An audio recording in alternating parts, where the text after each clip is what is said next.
Continuamos ahora con la siguiente presentación. Esta está a cargo de Mayrin. Allá Mayrin está bien lista. Vamos a escucharla. Mayrin Guadalupe Requena Alpuche, también estudiante de la licenciatura en lengua inglesa, y nos va a presentar su trabajo titulado Digital Content Creation, Reported by Elementary School Teachers of English, an Exploratory Study. Entonces vamos a escucharla. Hello, good afternoon. OECD mentions that in recent years, information and communication technology has modified the world in which students grow and learn.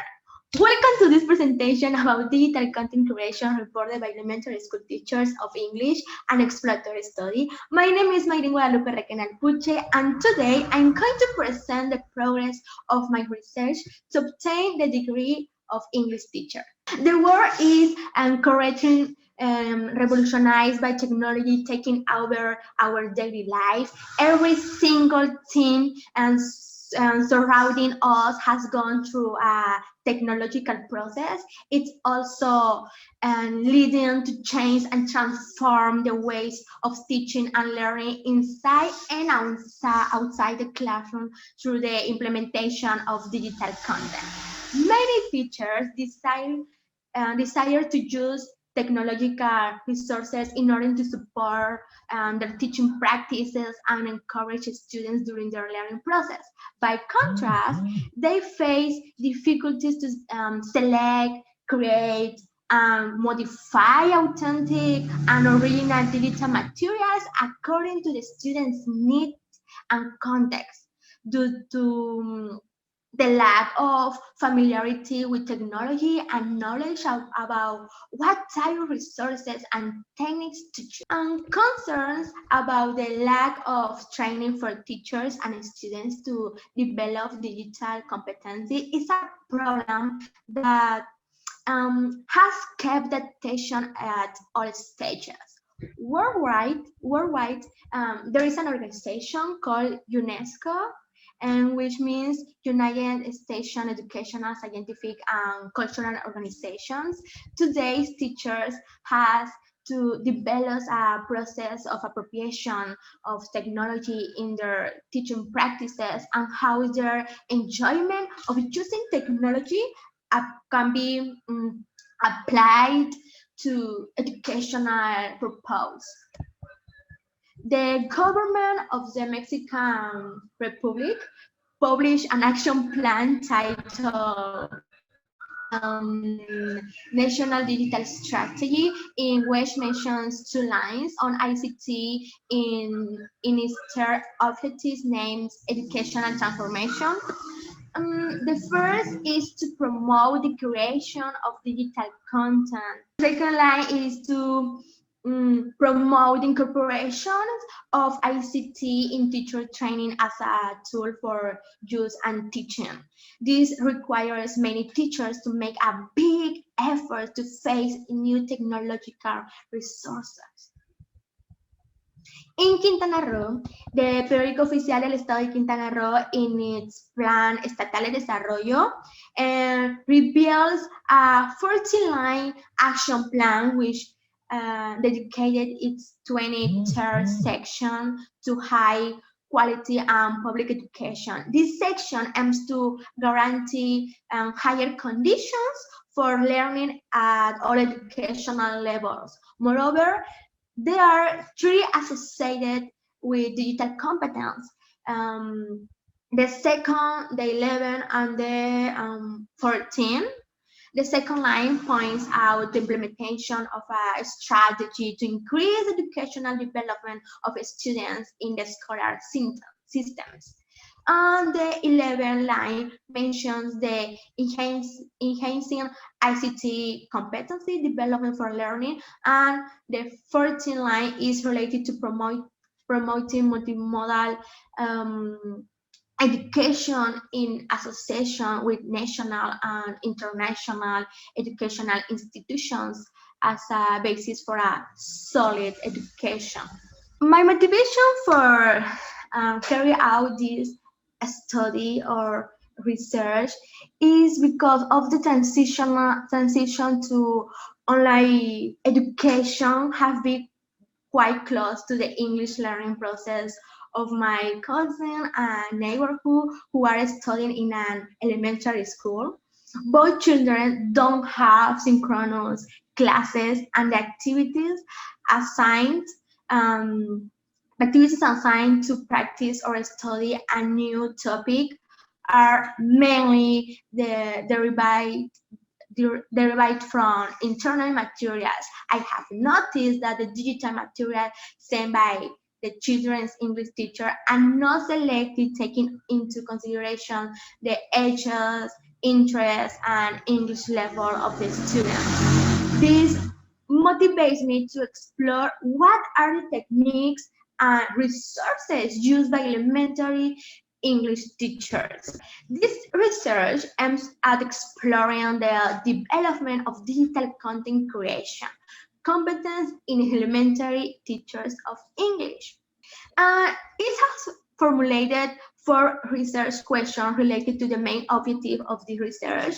And the first one is, what is the 2 points or attitude of elementary school teachers of English towards the developing and relevant digital content? And the second research question is, what is the nature of digital content created by elementary school teachers of English?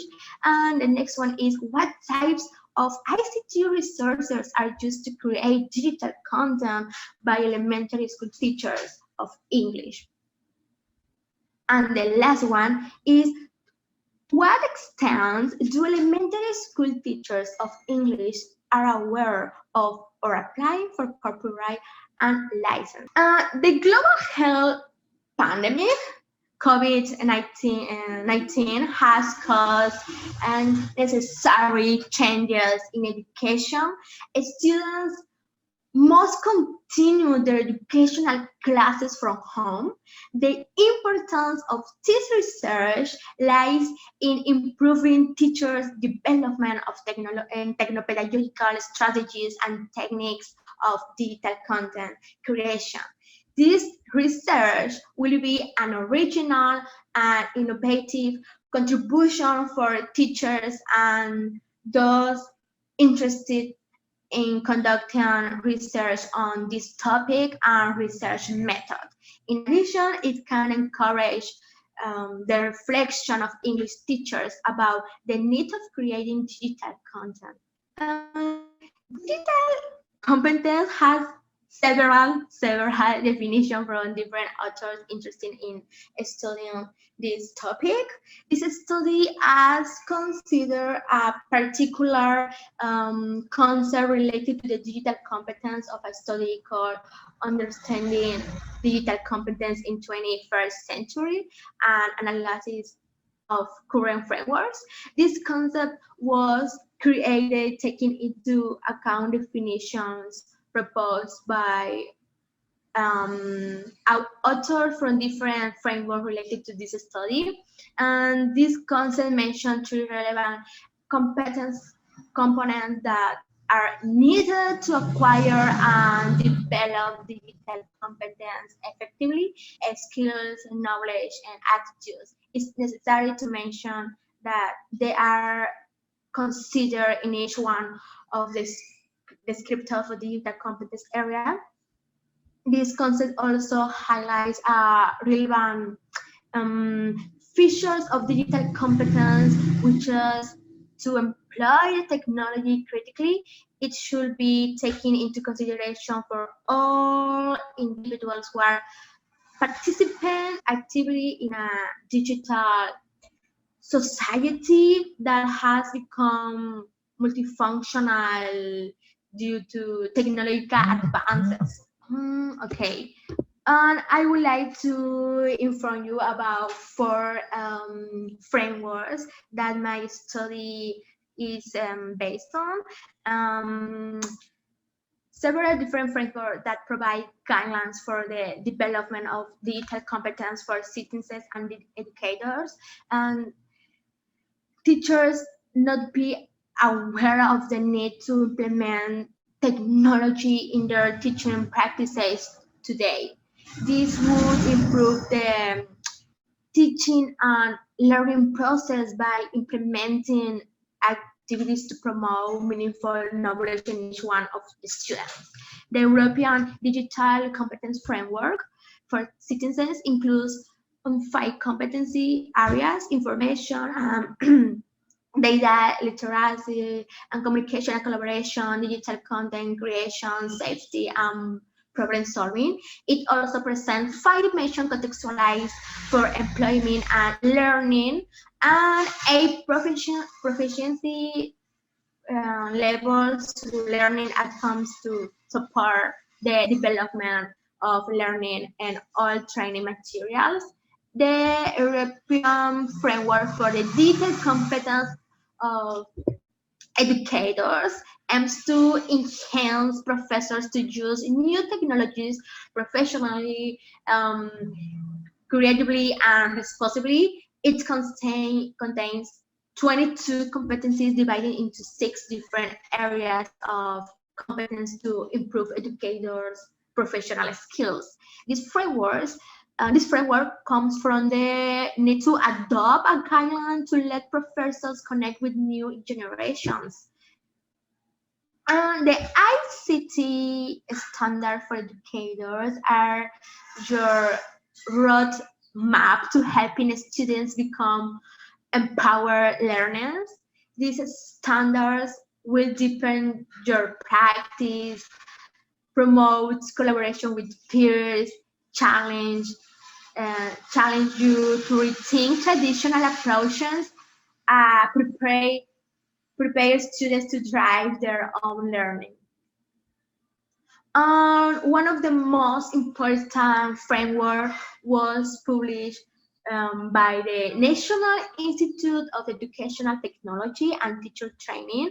This framework is a reference to measure assist teachers in the development of digital competencies for the 21st century and be able to improve their teaching practices.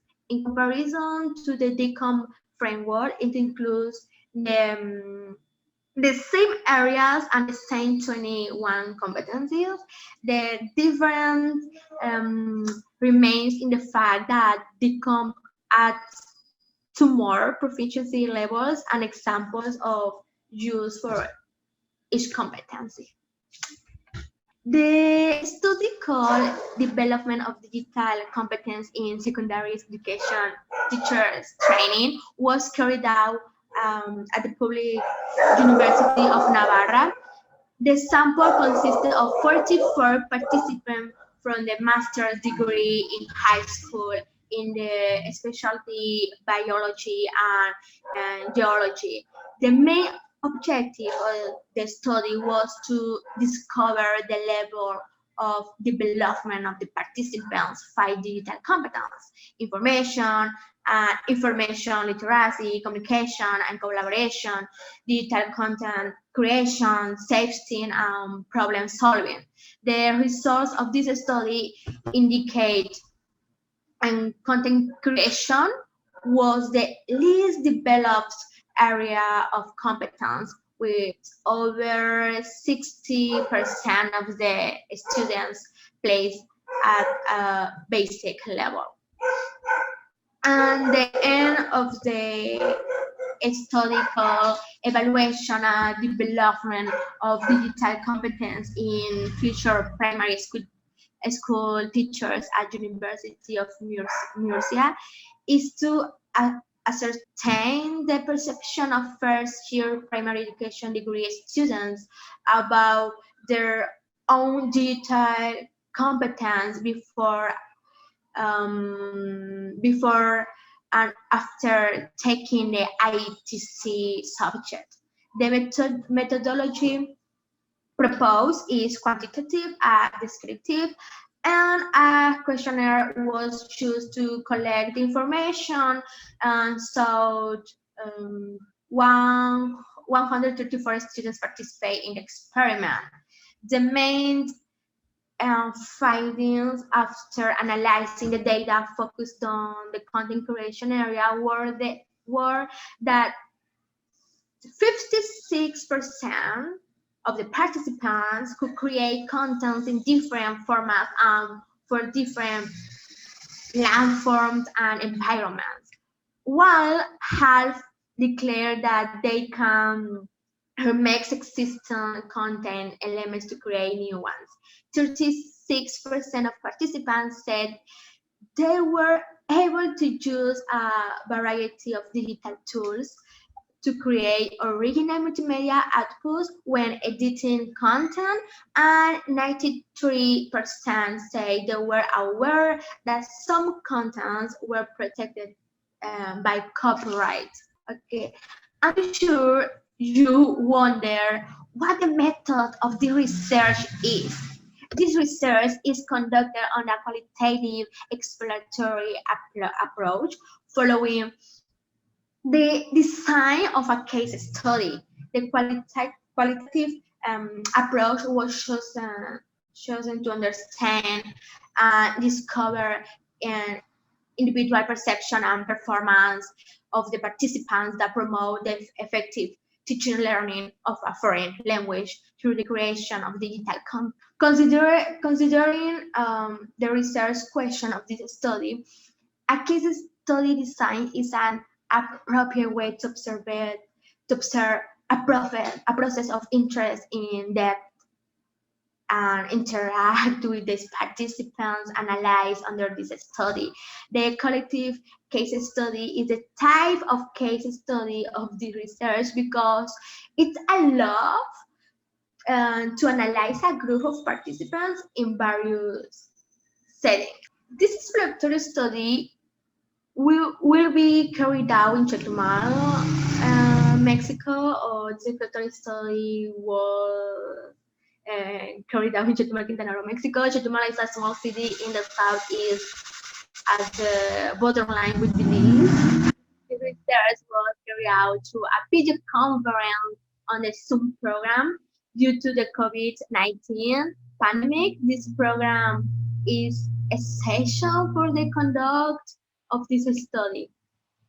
And 6 English teachers from elementary schools were selected to run exploratory research, and the sampling of this study was chosen under the criteria of proposable sample. The criteria considered for choosing the sampling are teaching experience, time availability by participants, voluntary participation, and that they are in-service teachers in elementary school in Chetumal City. And this research, okay, this research used semi-structured interviews to identify specific and extra information about the research subject and to involve direct contact between interviewers and interviewees.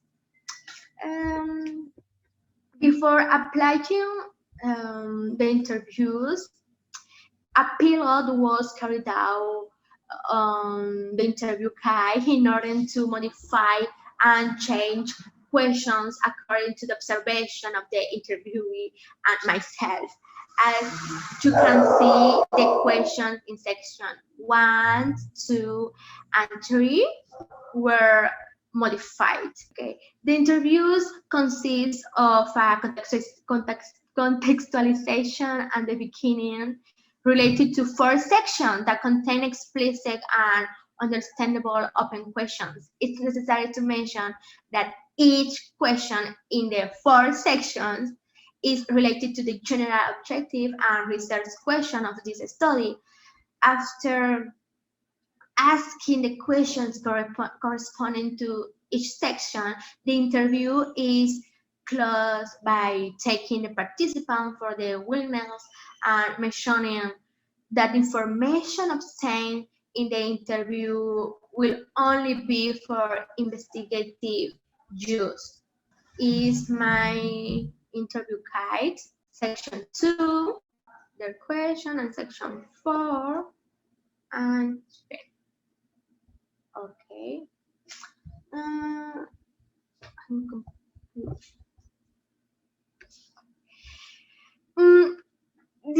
Due to global COVID-19 pandemic, my first approach with the 6 participants who were suggested by the coordinator of the National English Program in Quintana Roo was via WhatsApp. Each of the participants was sent a message in which I introduced myself and I explained the purpose of my research and the reason why I communicated with them. Once the participants voluntarily accepted to participate, they were asked their time availability to assign them a date to carry out the interview. In addition, they were asked permission to record the interview. To analyze the data, 6 interview transcripts were made using do-it-yourself method, Microsoft Word 2016, and based on the edited transcript format. The thematic, the thematic analysis method was applied to analyze the qualitative data gathered from the transcript of the semi-structured interviews. This method is useful for identifying significant patterns in transcripts and generating their codes and terms. Brown and Clark provide a 6-phase guide which is a very useful framework for conducting this kind of analysis. The first phase consists of reading the transcription of all interviews and taking notes to become familiar with the data. The second phase consists of coding relevant characteristics of the data in this case. And for my study, I applied the deductive approach. And I am in the third phase that consists of comparing codes to generate relevant topics that respond to the research question, in this case study.